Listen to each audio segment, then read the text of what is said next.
You play a football match without fans, you've got nothing. It can be the greatest game in the world. If there are no people there to watch, it becomes nothing. And to Johnston. Johnson.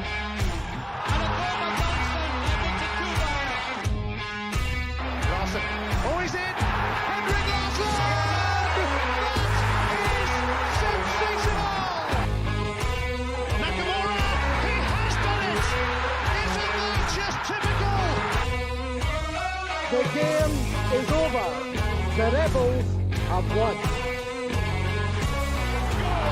A star is born at Celtic. Champions. That's who we are.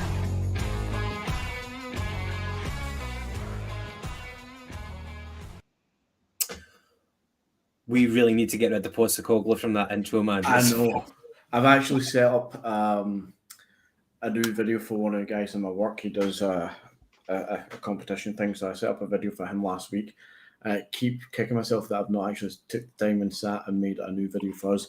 I think we're going to go in a whole new direction, make it a little bit shorter, just make it easier for myself to encourage myself to get rid of Ange. No offense, Ange, but you're not my manager anymore. We need to move on. It looks like the Jungle Gyms haven't moved on. Welcome to the viewers. Jungle Gyms, Tuesday TikTok. Three of us, McGinty and James, are on. And got a lot to talk about. It's another good time to be a Celtic fan. So we've got the Celtic and Motherwell game to discuss. We've got tomorrow night's Champions League home tie against Lazio. We've got the On This Day feature.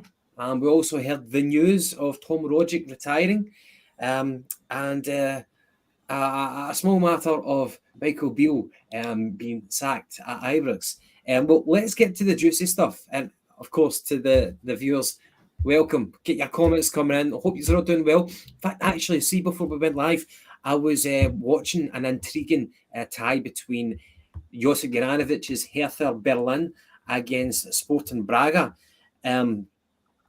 Finished at half-time 2-1, so I wonder what the score is right now. But I like to keep a wee eye on former Celtic players and how they're doing. Happy for Juranovic, although he kind of stepped down to a smaller club. They are, in fact, probably a better team than us. Quite a physical bunch, as you would imagine, from a German team, and they look to be holding their own. They were so unlucky not to get a point at the Bernabeu in their first ever Champions League game. James, what game have you got on the side? I've got the Union Berlin game. It's 2 each now. After the first half, to be fair, Berlin should have been at a sight, but I guess come right back into the second half. Fair dues. It's an intriguing one. 3-5-2, that's the formation, and that suits Bonucci, who joined from Juventus. Would have been an interesting one if we could have got our hands on Bonucci. But the 3-5-2, that does kind of suit some defenders who are getting old in age. I think Thiago Silva at Chelsea. McGinty, 3-5-2. Do you think that's some people turn their nose up at that formation? What are you up to? Sorry. That's okay. Notification on my phone. The sound volumes went on it about 4 hours ago, and I can't figure out how to get it off. I feel like an absolute old man when I'm trying to play with it. Would you ever like to see a 3-5-2 come back to Celtic? Not long term, and not as a permanent feature. I can see merit to it, especially when you're thinking about big teams in Europe. Going 3 centre backs, have the likes of even dare say Bernabe would probably flourish a bit more on a wing back formation there. It would give you a bit more, but I think it takes away some of our strength in attack with the wide men that we do utilise in Abada, Palmer now, Maeda, and we're going to stick with Kyogo for the foreseeable future as the number one striker. So you'll lose a lot of attacking players if you go 3-5-2, I think, especially for those wide areas. And I think that would be too much of a change for us at this time. But I could see why it would be an appealing thing against bigger teams to kind of show up that defence a little bit and kind of be a bit more conservative. Aye. James, do you think 3-5-2, it's a workable formation, but do you think it's not the Celtic way? I don't think with the players we've got now, because obviously you've got your 3 centre backs, and then we're not going to be Drat Alistair Johnson out our team, and you're probably playing Maida at the other side. He's always getting a game, so you're losing out in too much creativity, I think, with guys like Maida, Palma, Yang, Abada when he comes back. So I can't see he's gone with that in the kind of near future anyway. Maybe change it during the game if need be, but I can't see it happening. Yeah, I guess perhaps I should have said maybe not tailored to the team that we've got right now, the personnel that we've got. But, I guess you don't always want to be rigid. I know that we've got a philosophy, the Celtic way, kind of passing, attractive style, attacking, of course. But I don't know, sometimes a 3-5-2 works. Not under the current regime, but I would be open to it. Certainly Kyogo and Maida up top together. That would be an intriguing one. And like what we've seen casualties in the past of Giakoumakis playing second fiddle, Giakoumakis and Kyogo up front, that would have been an interesting one. But of course, the personnel perhaps not suited to it. And we don't even have 3 centre-backs at the moment anyway to put that formation into play. Hi. Hopefully Union Berlin win. Right, okay, so let's get on to the meltdown. Ibrox, another one bites the dust. What can you say? Michael Beale gone. He surely is a detestable little gremlin of a man. He's gone. He talked a big game. He really, really talked a big game. But he couldn't walk it. He couldn't walk it. And I don't know, like some of the stuff, like you hear it from the horse's mouth. You hear it from the Rangers fans. Even before Van Bronckhorst was sacked, Beale was up at like the Loudon Tavern, giving it the big game. He went to Ibrox, almost like that kind of Grim Reaper figure, in the crowd, knowing that he was going to get his chance soon. Disrespectful. And some of the comments that he would say in the media, the stuff that he would say about Ange being a lucky man. Ange had been a manager for 25 years. He was a lucky man getting a job at Ibrox, after being a manager for about 20 odd games. James, a comical figure, someone it's easy to dislike. What was your thoughts? I think you've hit the nail on the head there, mate. The stuff he came away with, as you said, calling Ange lucky. Well, if Ange is that lucky, he's just bet Liverpool to go second in the Premier League in the same weekend that he's lost his job up here after winning absolutely nothing. The total Del Boy, used car salesman, jokey figure. Even when he was appointed, I've said it on here before, I've said it umpteen times, the guy's claim to fame was being Steven Gerrard's brains, and yet so many people were shocked to find out the guy's a total fucking idiot. So I honestly, where does he go for here? They'll probably end up maybe out in Saudi with Gerrard. I don't even know if they'd take him back, because if you listen to the media, it was all him and Gerrard and McAllister never done anything. And I know obviously they done what they had today and winning the league, but they won fuck all apart for that. And was it 4 years or something they were there? So never understood it for day dot. Total joke appointment and a total joke figure as a manager. Taking credit for Steven Gerrard's, record, that was something in itself. And then even when he became the manager, he said, "I didn't create the gap. I inherited the gap." However, he did maintain the gap. That's certainly one thing. McGinty, like since they've risen from the ashes as a new club, we've watched the comings and goings. Kishinya, he was a funny guy. I didn't dislike the guy apart from maybe just being a Rangers manager, but he was a funny guy, You had Graham Murty as well. You had Warburton. Where does this man Beale rank in the failed Rangers managers? I don't care enough to work out the stats and percentage-wise of win records and shit like that, but it has to be up there with Pedro Caixinha, Alan McCoist, that kind of level. I mean, at least Warburton came in with a sense of understanding football and actually a style that he wanted to play, albeit he had a shit team and he was severely hamstrung and fucked by the board there.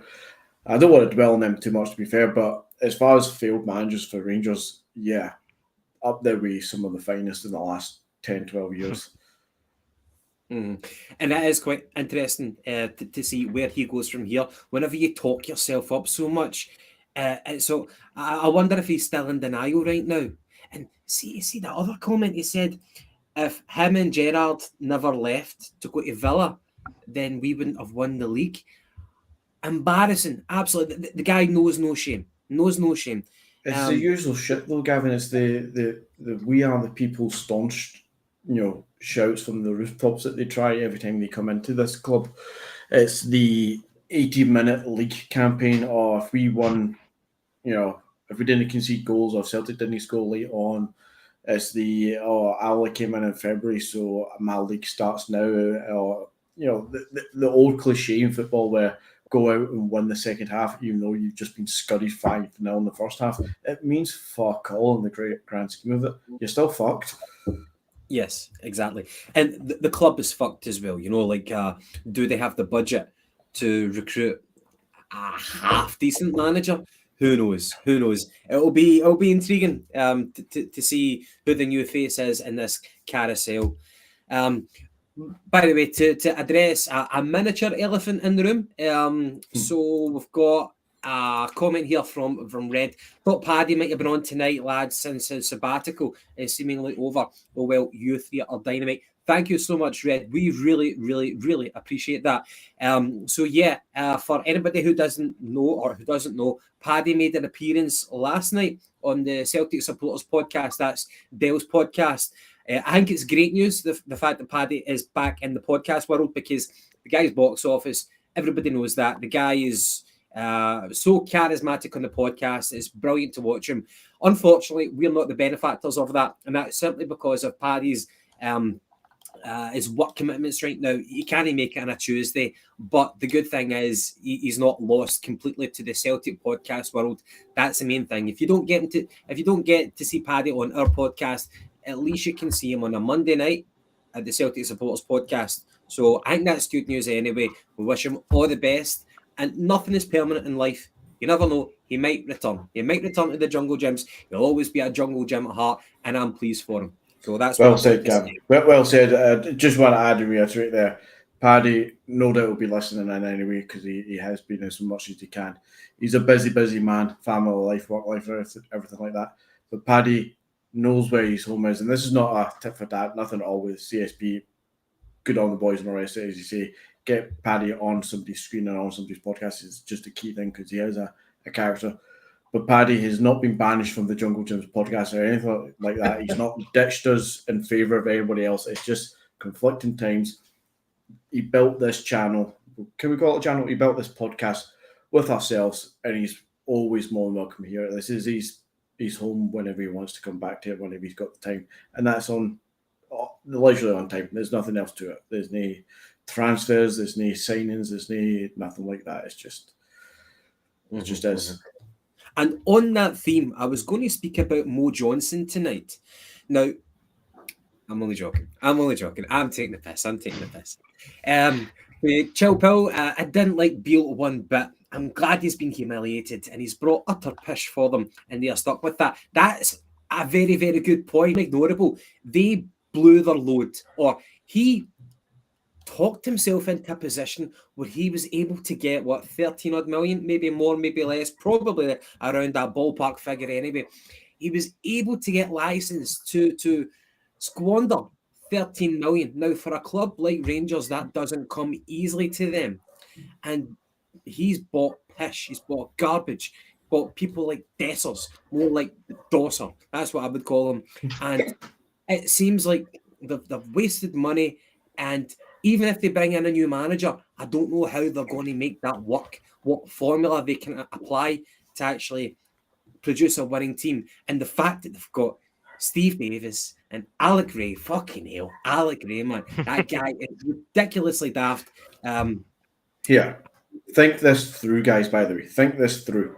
Alex Ray managed down south, managed St. Mirren. Was he a coach, assistant manager at Genk, or was he a manager at Genk? I can't remember. In Belgium, he's worked in Belgium. Alex Ray, apparently, because keep in mind, Steve Davis does not have his UEFA badges or any coaching badges that will merit that.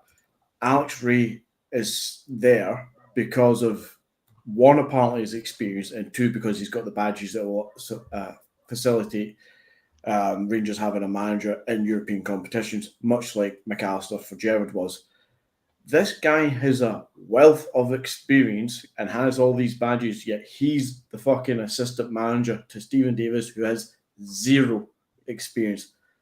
What does that tell them about Alex Ray and the merit of him being there? He's literally a token staunch figure because he's got a couple of badges to make Stephen Davis' jobs a little bit easier. It's a fucking pantomime fucking signing. It's hilarious. You thought fucking Murty was funny. You thought Pedro and his dogs and his caravans were funny. You thought fucking what's his face? He's just left Beale and his fucking mole was hilarious. This guy is gonna fucking can't wait. I fucking laugh at him when he's on Clyde One. Laugh at him even more every weekend now. Indeed. Anyway, by the way, James, McGinty reviewers, if I do bring up Beale again, it's just because I find it fucking hilarious. We'll try and move on. It is hilarious. With Celtic. So, Celtic at the weekend. Now, unfortunately, you think whenever it's a 12:30 kick-off on a Saturday afternoon, it's going to be in Sky TV. Well, it fucking wasn't. I had to watch Brighton and Villa, which actually turned out to be a half-decent game. I think it was like 6-1 to Villa. Brighton get fucking scunnered, man. However, James, you were the lucky Jungle Jim who managed to go to the game. Tell us how it was, because me and McGinty will have only seen the highlights. I think that's all you need to see, to be honest. If we're being honest, it was a total non-event for 87, 88 minutes. It wasn't much of a game at all, and then all of a sudden turned into probably one of the most important games of the season. It's absolutely brilliant. Didn't know where a goal was going to come from at all. I think the James Forrest header that was saved was the only real chance that we had. And then Palmer, whether it's a cross, whether it's a shot, don't care. It ends up in the back of the net.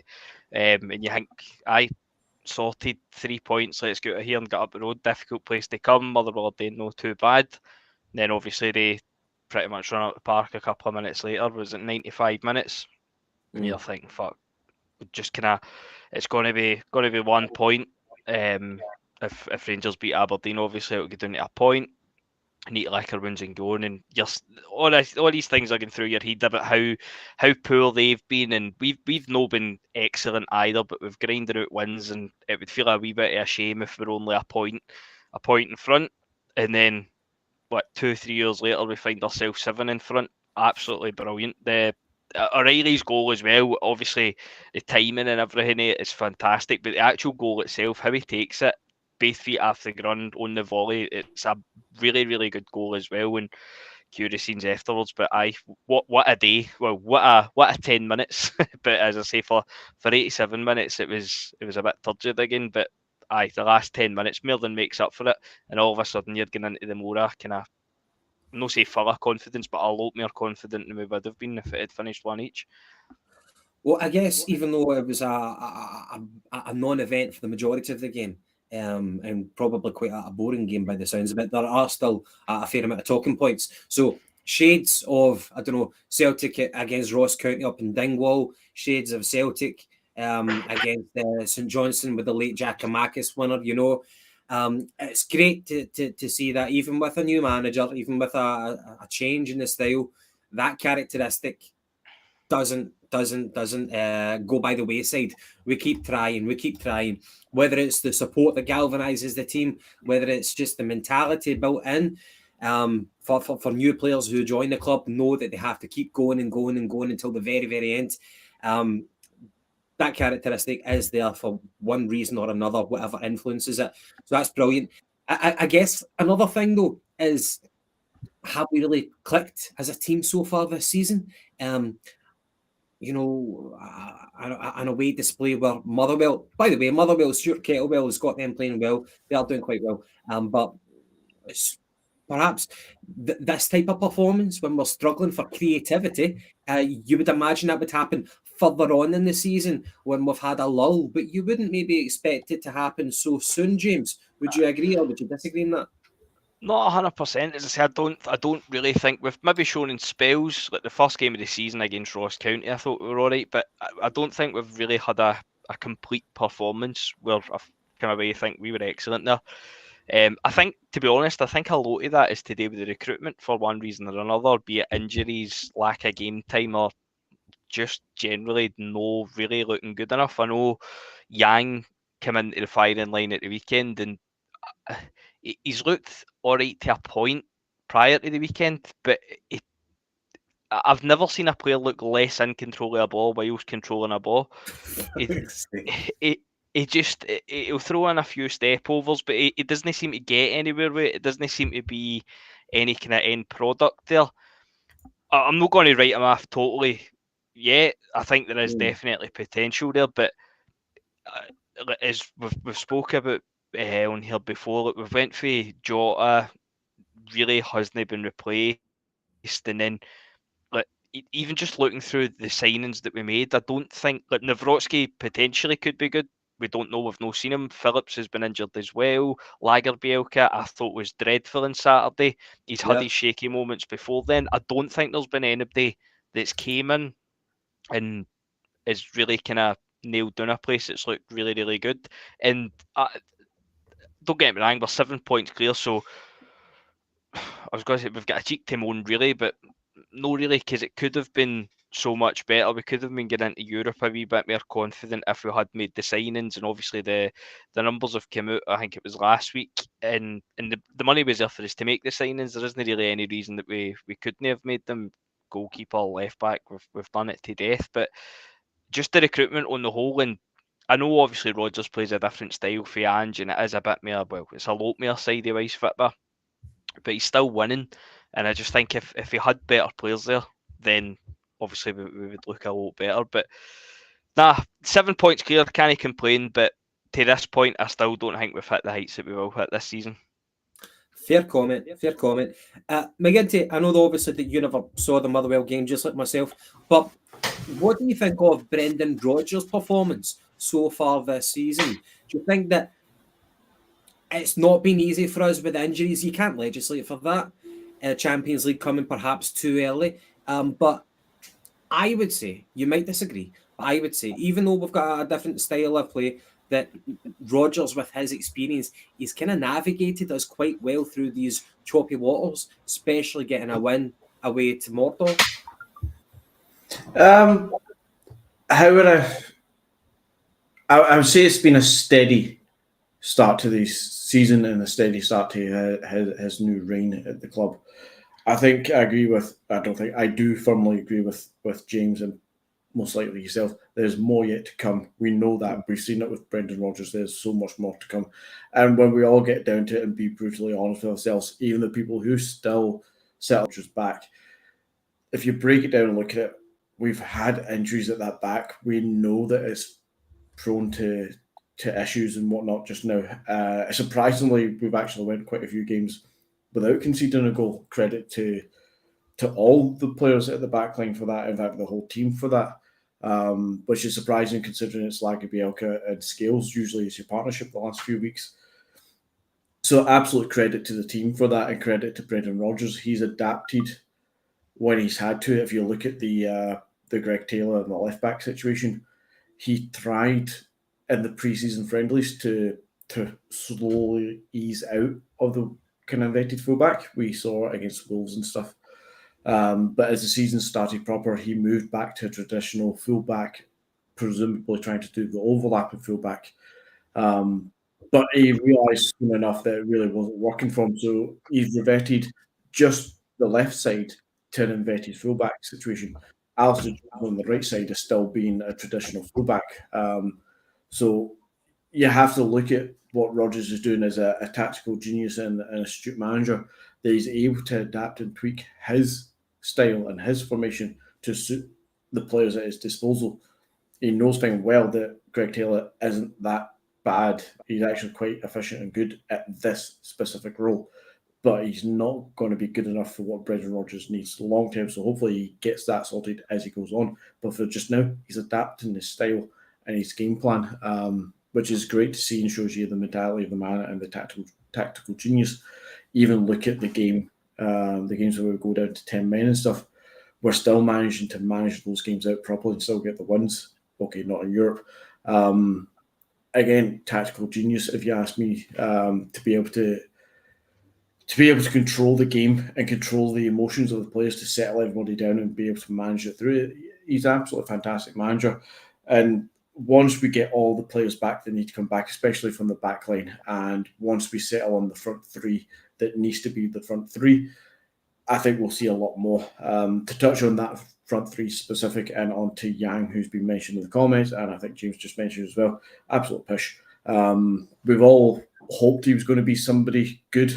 But I said about a couple of weeks ago, guys like him and O, in fact, saying Yang's absolute push is probably quite harsh, to be fair, but him and O, they need to start bringing contributions and goals and or assists to the game. Lewis Palmer's hit the ground now. He's got his goal. He'll kick on from there, hopefully. But you need guys like Yang and O to start producing the final ball, the kind of final third kind of interactions with the game, or else the position's up for grabs by anybody else who wants to come on. Yang's got his opportunity just now because Abada's out, but as soon as Abada's back, his numbers tells you that he's going to be in there. So Yang, take the chance while you've got it, because it's not going to come back to you. Yeah. I think I agree with what you're saying, mate. And I think going back to what James had also said was the recruitment, the new guys that have came in, nobody's really nailed down a position.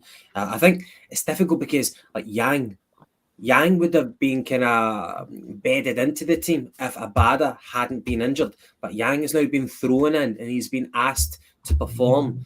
And like, he was a starter for his old club in South Korea, young player of the year in that league, in the K-League. But coming to Celtic, the standards are so much higher. It's difficult to compare standards that you have at Celtic to almost any other team. It's a unique situation. So it's difficult for him because he's been thrown in at the deep end and he's needing to perform. Whereas Abada, although Abada might frustrate the hell out of you, you can't really argue with his numbers. Abada has experience now playing for Celtic. And even players like Lagerbielke, who I've been critical of, again, Lagerbielke was never signed to be an immediate starter for Celtic. It was meant to be Cameron Carter-Vickers and Narotsky. But circumstances have changed that, and now he's been asked to perform, and whenever he makes mistakes, they get highlighted more by us, by me. And it's one of those ones. You either sink or you swim, but they're still relatively young. I think Lagerbielke's 23, Yang's 21. There will be time. Perhaps the likes of Palmer, I think he's a little bit older. So you would, and he looks like that a kind of maverick player. I would hope that Palmer does push on after scoring that goal. And whenever you saw his YouTube clips, that type of goal that he scored, that is not a fluke. That's not a coincidence. He's capable of those types of shots. Getting back to some of the comments, we had an interesting one here from Hugh Jameson. He said, I seen Brendan's interview today and I couldn't help but be impressed with his dignity over the Beale dismissal and the insights that he shared about the Lazio manager's tactics and personnel. In terms of his, I never saw the interview, but in terms of his dignity, that's what you want from a Celtic manager and a Celtic player. You want people to represent the club in the best possible manner. And even though that Beale probably doesn't deserve to be spoken about in a dignified manner, I think that it's befitting of a Celtic manager to rise above that, to don't get drawn into any kind of personal insults or media try to antagonise you, to bait you into something. I like to see that Brendan speaks about it eloquently and because it's professional respect. James, I would imagine you would echo those thoughts. You would never want to see a Celtic manager get provoked by the media or by a rival manager. Aye, let's not kid ourselves on. I think Rodgers will be gutted he's away as well. I mean, he obviously had his number. I mean, how we won that game at Ibrox with that team just shouldn't have happened, really. He obviously wasn't a great manager, so I think Rodgers will be sad to see him go as well. He'll obviously never say that, but I think that's fairly obvious. I think we're all relatively sad to see him go as well, as funny as it is. But I don't really ask, to be honest. I think he's never going to come out and slag him or anything like that. It's just knowing his character, but it would have been funny, to be fair. Indeed. Well, we can certainly show dignity without having to wear brown brogues and suits. Anyway, moving on, we have got Lazio tomorrow night, and it's about high time that we picked up some points in the Champions League. And I would certainly want to get 3 points. Don't take it for granted; it'll be fucking difficult. What are you guys expecting? Now, obviously, playing Lazio, that'll bring up memories of the double header that we had against them in the Europa League, where we beat them home and away. Can it be done again? Either of you? Don't think Lazio are any great shakes to now in the league. I think they are struggling a wee bit, but they'll still have a decent kind of quality of player. I don't think we'll beat them away, but to being honest, I think we'll lose all our away games, but I don't see why we can't win the Mora night. And I think, to be honest, even if we want to go to the group in third place, I think the Mora night is a must-win game for us. If we don't win the Mora, then you start probably needing to pick up points away from him, which realistically it's Celtic. It's not really going to happen, is it? No. Well, today I heard that Cameron Carter-Vickers could make a surprise return for Celtic at home to Lazio. Now, he's obviously not played since suffering a hamstring injury. That was back in early August. But he has had a good week in training, apparently.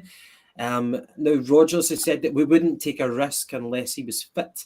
However, it is quite difficult to get thrown into that. Certainly, he's got the experience, but will his body hold up with the rigours of a full-blooded contest in the Champions League?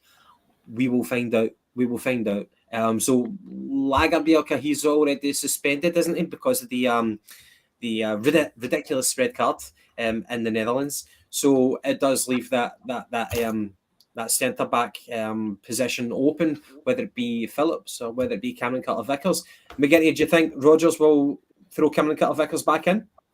I think he will. If Carter-Vickers is able to start a game of football, I think he'll start. He'll be itching to play himself. I would take words from Rodgers saying that we won't risk him unless he's fully fit as kind of managing the game a little bit with Lazio, because they'll be looking to figure out, are we going to play Carter-Vickers? Are we going to play a weakened backline? And if Carter-Vickers does play, they're going to think, well, is he match sharp and match fit for it? He's playing a bit of a game with them, obviously, to make them understand, well, if I do play him, trust me, he's fit. Whether or not he sees the whole 90 minutes is the big question for me. I think he'll start.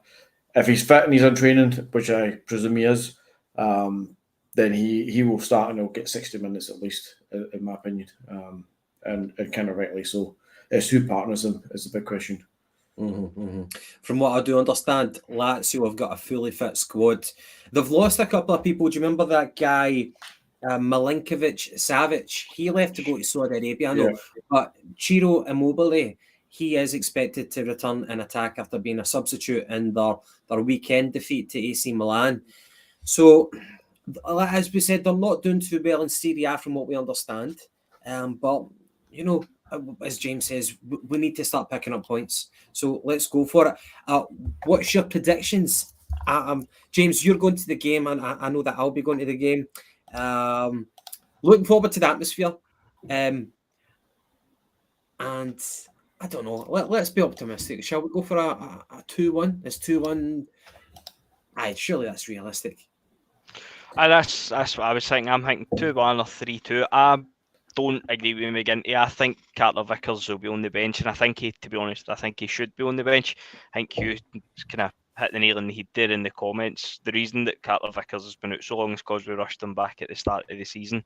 The last time, after the top of my head, there's probably been a couple in between, but it sticks in the head for obvious reasons. I think the last time we rushed a centre back for a big game against the Italians in the Champions League was Efe Ambrose after the African Cup of Nations, and I'm still kind of a wee bit shell-shocked for his performance that night. So, know that Carter-Vickers and Efe Ambrose, I think that's where the similarities end. But I think it'll be Phillips and Scales. I think that's why he's brought Phillips on for the last kind of half an hour, 40 minutes, whatever it was at the weekend there. I think it'll be Phillips and Scales. And if we maybe go a lead, maybe throw in an extra centre back, maybe Carter-Vickers will get kind of 15, 20 minutes there. But I'll go 3-2. 3-2. Oh, mate, that's high drama indeed. For Pam, she's saying that the Lazio game is do or die. Sorry, was that a goal there, James? Speaking about 3-2, that's Braga winning 3-2 in the 94th minute. Last kick of the ball. So Union Berlin were 2-0 up at one point, and now they're getting beat 3-2. That's a lesson. This is their first campaign in Europe or in the Champions League. Union Berlin, they're a half-decent team. They've got a good reputation in the Bundesliga, but that is a lesson for you in the Champions League. You know what I mean? So for Pam, the Lazio game is do or die for our European campaign this season. This is a must-win. Yeah, you're right. There's no getting away from it. You know, we need to roll up our sleeves. And as Rodgers said whenever we went to Ibrox, play like men. This is going to be another occasion where we have to go there or go out tomorrow night and show what we're good at. We had a message for Kenny. Kenny, long-time contributor. I hope you're doing well. Hail, boys. First time live for ages as granddaughter duties are done, so able to tune in. Hope you're all well. We're doing well. Hope you're doing well. And by the way, to everybody in the comments, thanks very much for your continued support with our podcast. We really, really, truly appreciate it. Thank you so much. Can I just say, just as a small plug as well, remember, guys, check us out on likes of Twitter and Facebook and stuff as well. On Twitter just now, in the last 5 minutes, I've actually just retweeted or reposted, as it's now called, because it's not Twitter anymore, it's X. The audio from the Liverpool game at the weekend with the VAR audio about the disallowed goal. It's fucking shocking. Have a listen to it, guys. The VAR calls it to be checked, and everything happens quite fast with VAR and the assistant VAR, and then the assistant referees, for some reason, both get involved with the referee as well. And it's quite clear when you listen to it that they say that it should stand, it should be a goal, and the referee just plays on as if disallowed goal, play on. And I can only presume, I'm trying to listen in at bits here and read up on it at the same time. I can only presume he's misheard VAR's talk, but it's clear as fucking day. VAR has said it's a goal. They've drawn the lines. They've done all things. It's actually quite interesting listening to it in that sense to see how quickly they can work into what they're trying to do. It'd be interesting to see a Scottish version of that. Could you imagine that Motherwell game from last season? I would love to get about that audio. shit. That'd be fucking mental. I would love to. Sorry for interrupting again. By the way, it was a terrible decision. I'm happy for Ange and Spurs that they won against Liverpool. My allegiance is chop and change with the English game. Not proper allegiances, but just like from an armchair fan perspective. Shocking decision. I would actually like to see that being introduced into the game, the audio. I know that there's more and more pressure getting put onto referees, but that's the nature of the game. If they're not going to do interviews, then they should at least make the audio accessible to the fans. I think that's the way it should be since it's been brought in. We see it in rugby all the time. Whenever they go out to the monitor, they put the headset on and you can hear the video referee explaining why he's told them to review the decision. There is absolutely there's no obvious reason, but I think we can put two and two together. But there is no reason at all that the same thing shouldn't happen in football. I mean, we've seen it. I'll obviously go on to reference Celtic games because it's what we've seen, but we've seen it with the handballs last year. We've seen it with the offside at Fir Park. There's been a few other questionable offside decisions this season as well. So I don't understand why we can't have that. I'll try and extrapolate out that situation with the handballs last season. We're talking obviously about bloody goals and at times. Even our own with was it Greg Taylor with Bernaby with the elbow off the back of him as he's facing the wrong direction. All this. See, they turned around and they released that audio live in the stadium as it happened, like the referees in rugby does. At least when it comes to like the corner goals and stuff, which after many facts, they decided that the rule that they're pursuing with Conor Golson is that it's hit him and then went up and bounced off his arm. So it doesn't count as a handball.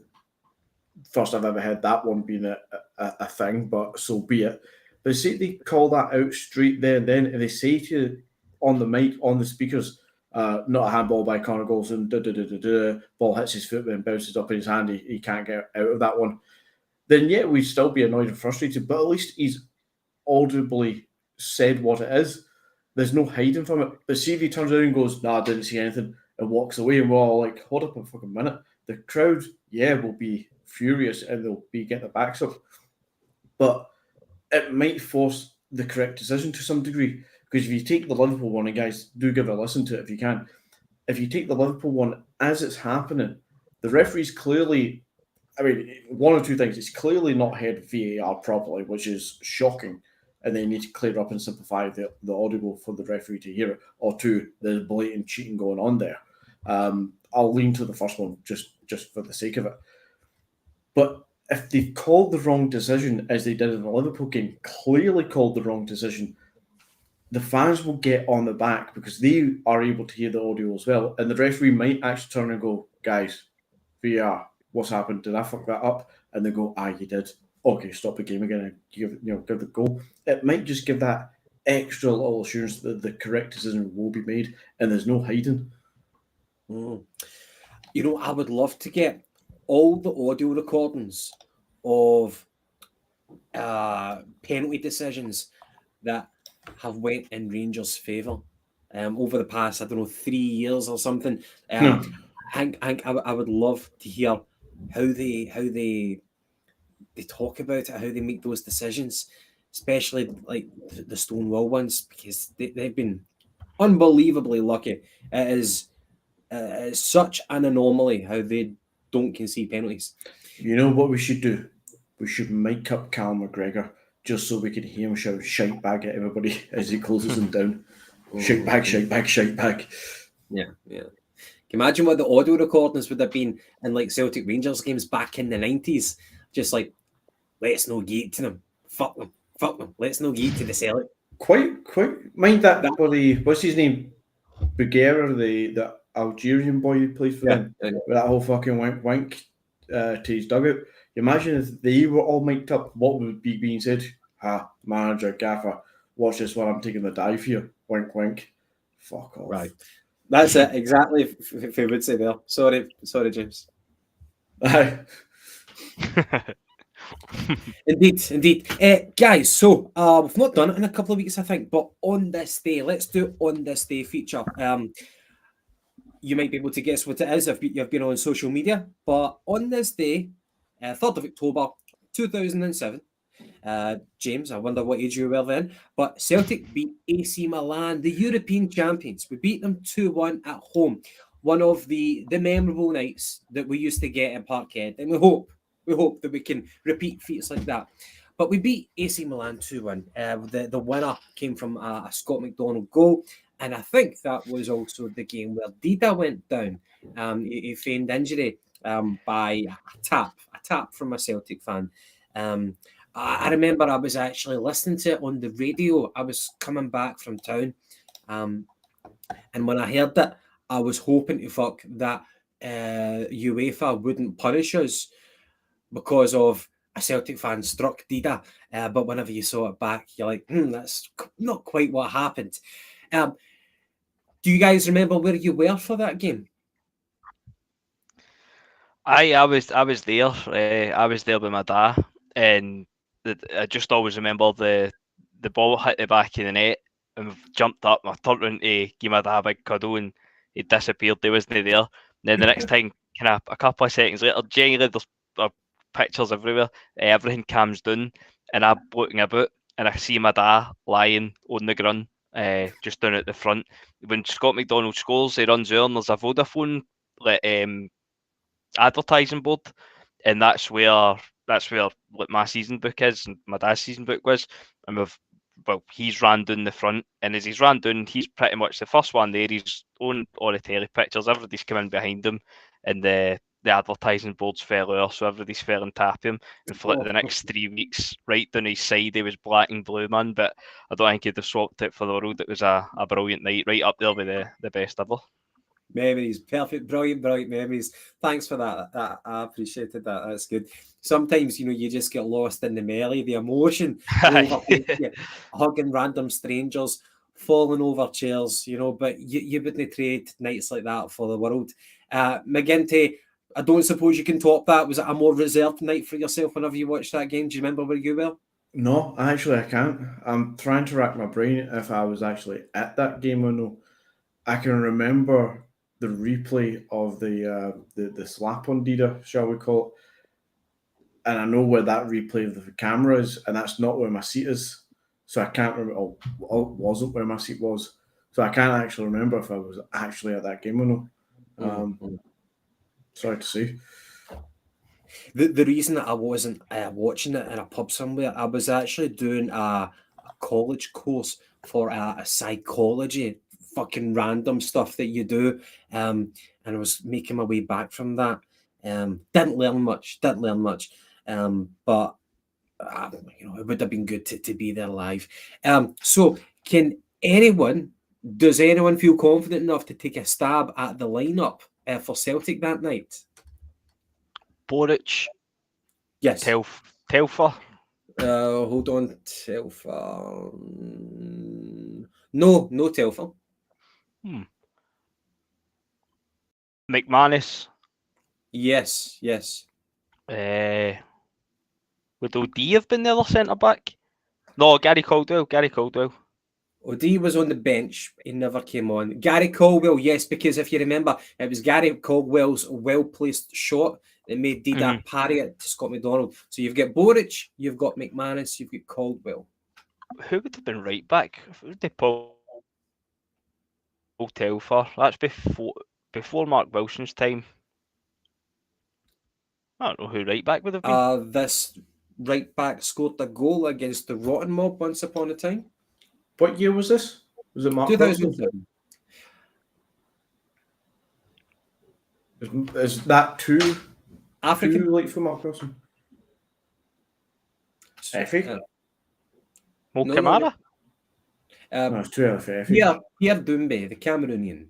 Oh, yeah. So, is it actually, Doumbé. because he went half injured in that game, I'm sure, and was that no him pretty much gubbed until the cup final, and that was pretty much like the only 2 appearances he made? Good memory, yes. So who do you think was the left back that night for Celtic? That would have been before Lee Naylor. Liam Fox? Naylor is correct. Was Naylor? Was it Naylor? I thought that would have been before Naylor. Midfield would be Scott Brown. Yes. Aidan McGeady. Correct. Donati? Brown. Maybe a wee bit Donati, before. yes, Was Donati playing?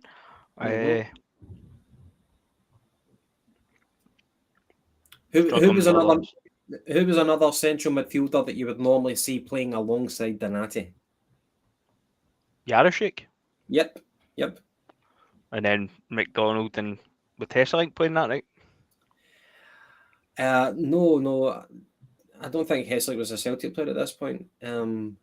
We had, by the way, Paul Hartley as well. Paul Hartley. And Scott McDonald. Scott McDonald was the only forward that night, so it was a 4-5-1. Boric, Pierre Doumbé, Caldwell, McManus, Naylor, McGeady, Hartley, Donati, Yarasic, Scott Brown. So not much flair in that midfield, apart from perhaps McGeady, and then McDonald. Nakamura came on in the 85th minute. Kennedy came on in the 79th minute for Pierre Doumbé. And Chris Killen was on the park. For the winner, Chris Killen was on the park for that. He came on for Yarasic. Chris Killen beat the European champions. Also subs on the bench who were not used: Mark Brown, the goalkeeper, Derek Riordan, Evander Snow, and Darren O'Day. And the goals were from McManus and McDonald. But we were playing against a Milan team who were fucking fantastic. Household names: Nesta, Ambrosini, Gattuso, Pirlo, Seedorf, one of my favourite ever midfielders, Kaká and Inzaghi. Yeah. 58,643 was the attendance for that night. And what a night. Kaká scored the penalty for Milan, but McManus and McDonald with a 90th minute winner.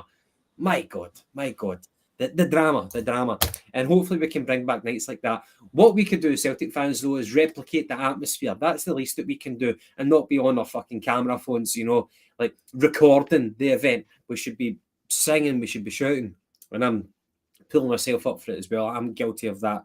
We need to bring back nights like that to give the team the best possible chance.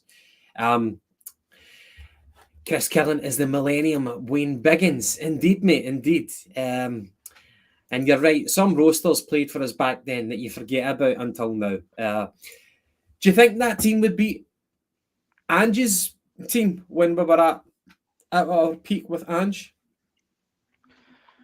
Nah, I don't think so. It is frightening. See, when you look back to the team that got to the last 16 as well, and the team that actually played in the last 16 and took Milan to extra time, and you just look back and you think, we've had far better teams since then, but we've never kind of hit the heights again that we did in Europe.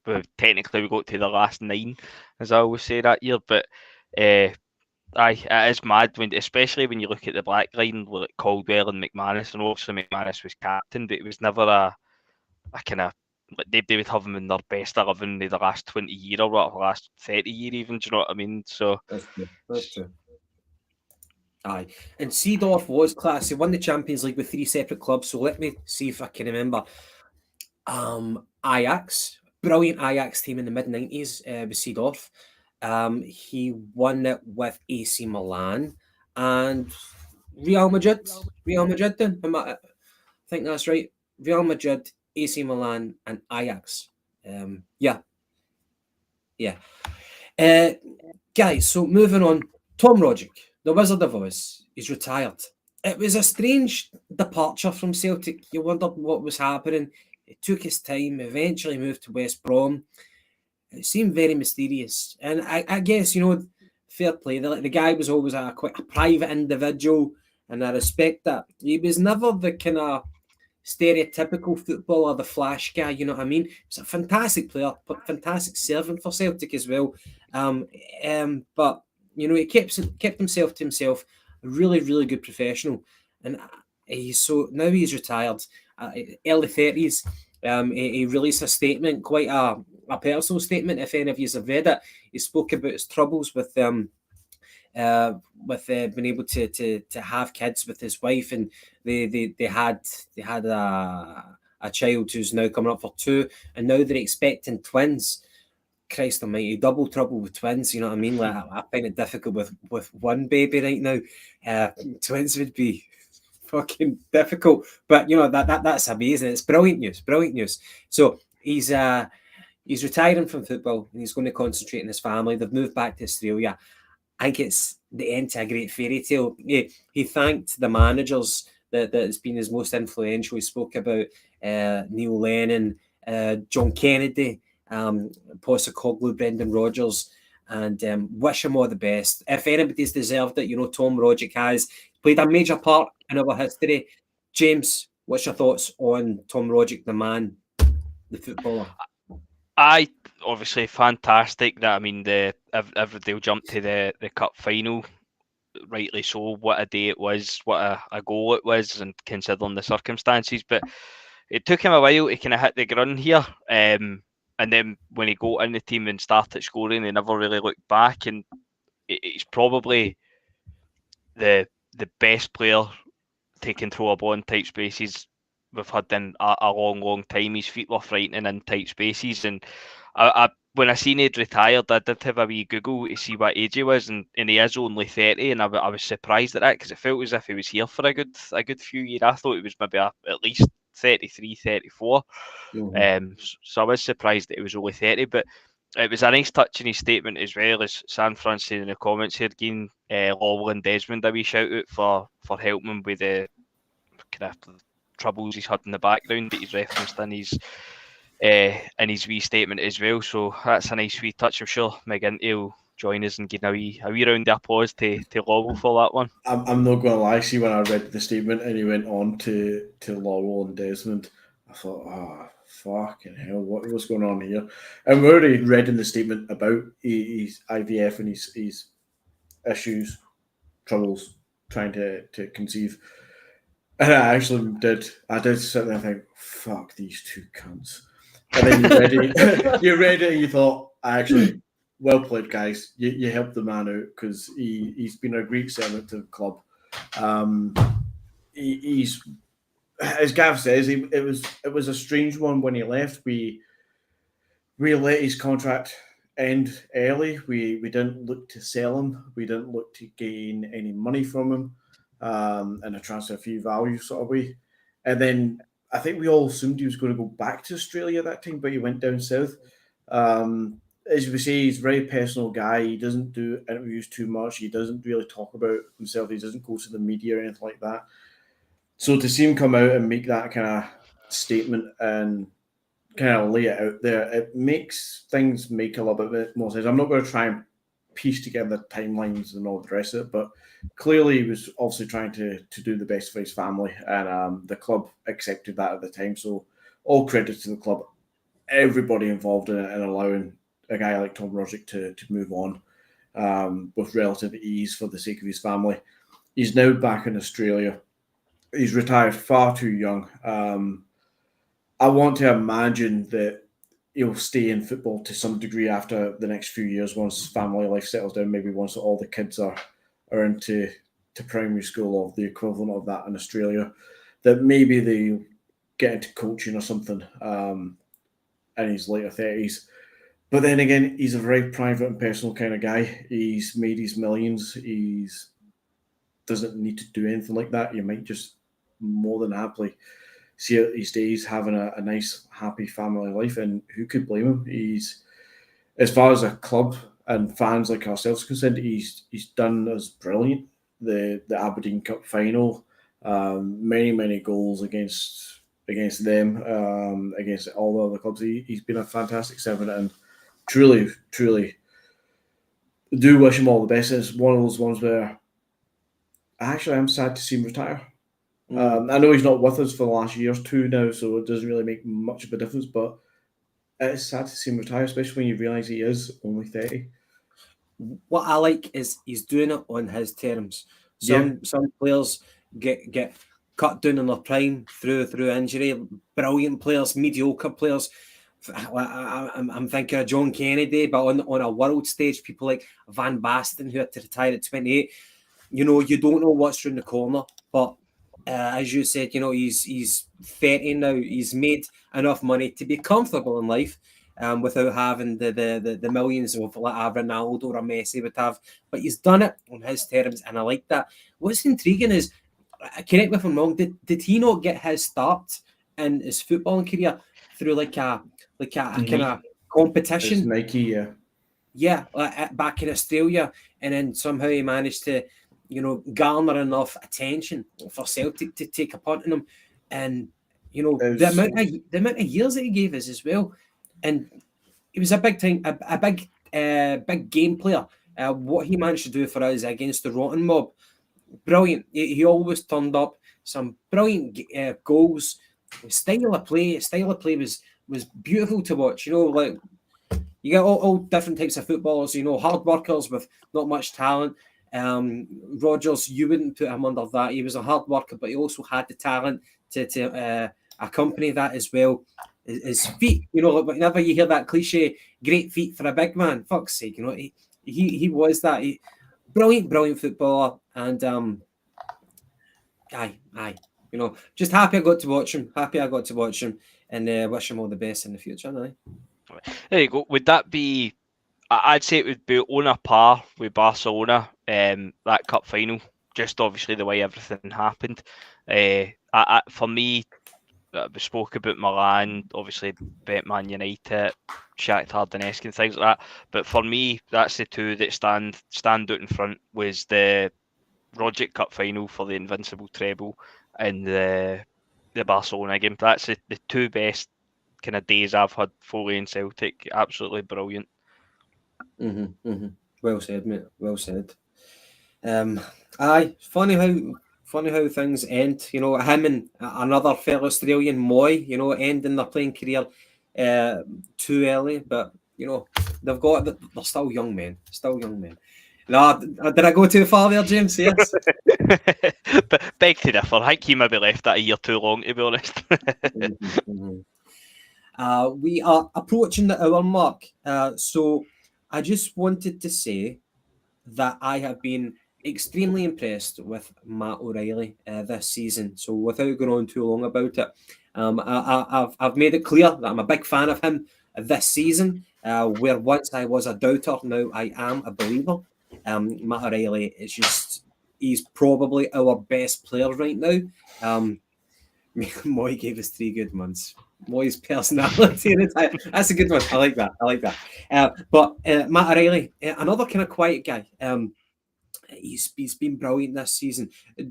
Do you think, if you were to call it, if you were to predict it for who will be player of the season for Scotland and for Celtic, is Matt O'Reilly at the moment odds-on favourite, McGinty or James?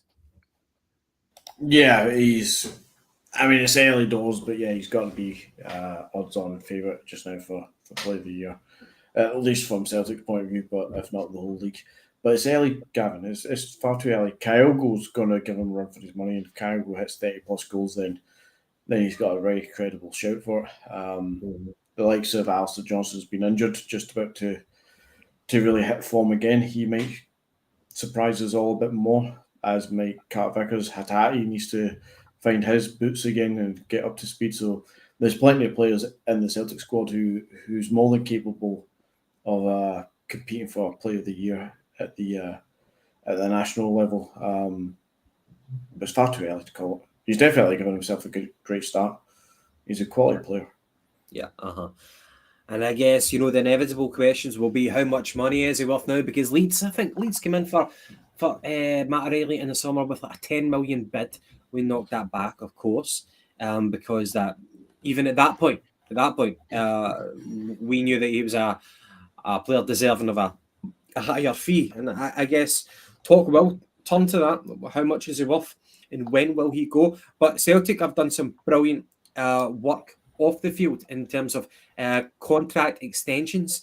So Matt O'Reilly, he signed a new contract and he joins Hatate, Kyogo, the Bricky, Callum McGregor, even Taylor extended his contract as well. So I guess talk will turn to who next. It'd be great to see Cameron Carter-Vickers extend his deal as well. McGinty, I know that you praised Lowell earlier on, but when things go bad, Lowell gets it. Now, Lowell probably doesn't have anything to do with these contracts, but I don't know what you want me to say here. Getting these contracts all signed up and everybody's on, at least 4 years, if not some of them 5 years. You're talking Hatate, O'Reilly, latest Maeda, Kyogo, even Stephen Welsh, who's got a new contract in there along with Ralston. Some of them are baffling, shall we say. Some of them are fantastic pieces of work getting these guys tied down. It cements the club and the squad for the next year, 2 years at least, before we need to worry about some of these guys moving on. It doesn't mean they won't, but it kind of eases things. But it's about time we fucking build around it then. So we've got Hatate, we've got McGregor, we've got O'Reilly. Great. Let's give them some real competition to push them on and to help them. We've got Kyle, fantastic. Let's find a proper rotation player to play alongside him. You've got the bad tie down, fantastic. Let's give him some more support then. Find the player who's going to take over from him in a couple of years. We need to back this team up. Yeah, I'm going to go with. We saw the turnover. We saw the turnover in the financial accounts. So at least we're flexing our muscles in terms of tying players down for a longer period of time and giving them, increased wages, which would hopefully match their worth as well. Maeda as well. Maeda was another player that I forgot had extended his deal as well. James McGinty makes a good point. We're solidifying. So onwards and upwards. Aye, that's it. Can I ask a wee question just before we call it, just to start an argument? We're talking about the contract extensions. Would yous have gave Ralston an extension? No. I know that McGinty wouldn't. I think yes. I think yes.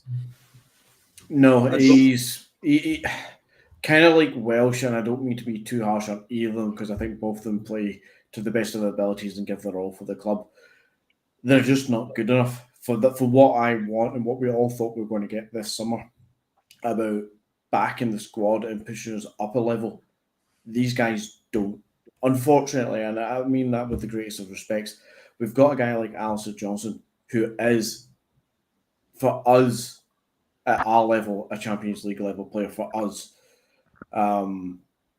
We need somebody who's going to be able to. Sorry, Gav. We need somebody who's going to be able to take over from him, replace him, push him on a bit. Ralston's not that guy. He's now, 24 or 26 or something like that. He's getting, not on a bit, but he's definitely shown and getting to the age where we can't expect him to jump up a level. He is who he is, and he's a fine player. But we need to find somebody else who can push it on. Right. I would say he's never going to be the first choice fullback. So I think keeping him as just the kind of steady Eddie, the guy he's always going to be in the reserve, waiting in the wings, just in case injuries happen, he can step up for that. Now, McGinty, you did make a comment on social media saying that we need to bring on the next youth product. Exactly. I totally disagree. Can you tell me who the next youth product is? Because no. If you don't know who it is and the quality and the potential, then I don't see any logic to it. We know what we're getting from Ralston. Now, again, he's just the reserve fullback. Alistair Johnson, if he goes, then we bring in a new fullback who's going to be first team choice. We don't really need to worry so much about Ralston as long as we know he's just there in case shit goes bad and he needs to fill a gap. The main point is, first team players, we worry about them. If they leave, we bring in the same quality. We don't let the level drop.